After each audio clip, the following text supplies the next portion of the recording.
তানোর রাজশাহীতে অনুষ্ঠিত হয়ে গেল একদিনব্যাপী গ্রাম বাংলার ঐতিহ্যবাহী ঘোড়দৌড় প্রতিযোগিতা।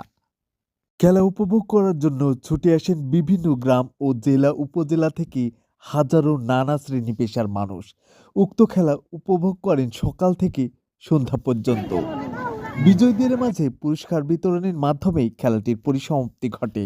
বিল্লিবাজারে এই খেলাটি প্রথম অনুষ্ঠিত হওয়ায় এলাকাবাসীর উল্লাস। আসসালামু আলাইকুম। এই ঘোড়া দৌড় প্রতিযোগিতা বিভিন্ন প্রান্ত থেকে হাজার হাজার মানুষের সমাগম, এটা খুবই ভালো লাগছে। এটার শুভকামনা করছি। আমার নাম মোহাম্মদ আরিফ হোসেন, বাসা পতিনতলা থানা, নওগাঁ। আমি ঘোড়া খেলা এটা আমার 5 বছর থেকে শুরু হয়েছে। বয়স 71 বছর, আর খেলা করি 7 বছর বয়স থেকে। 7 বছর বয়স এই কারবারই আমার। এখন বাচ্চা কাচ্চাদের দিয়ে খেলান? আমার বাচ্চা কাচ্চা শর্ট টর্ডার ধরে, আমার নিজের কোনো বেটা সন্তান নাই। 5টা মেয়ে, 15টা লাঠি। বাড়ি গোবিন্দপুর, সুতিহাট গোবিন্দপুর।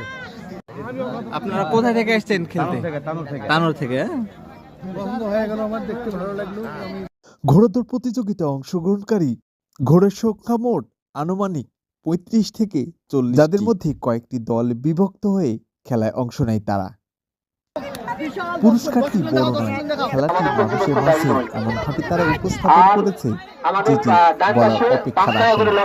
গ্রাম বাংলার ঐতিহ্য ও সংস্কৃতি ধরে রাখার জন্য তাদের এ যুগান্তকারী পদক্ষেপ, এমনটি জানায় ঘোড়া মালিক সুমন আলী, বিল্লিবাজার, তানোর, রাজশাহী।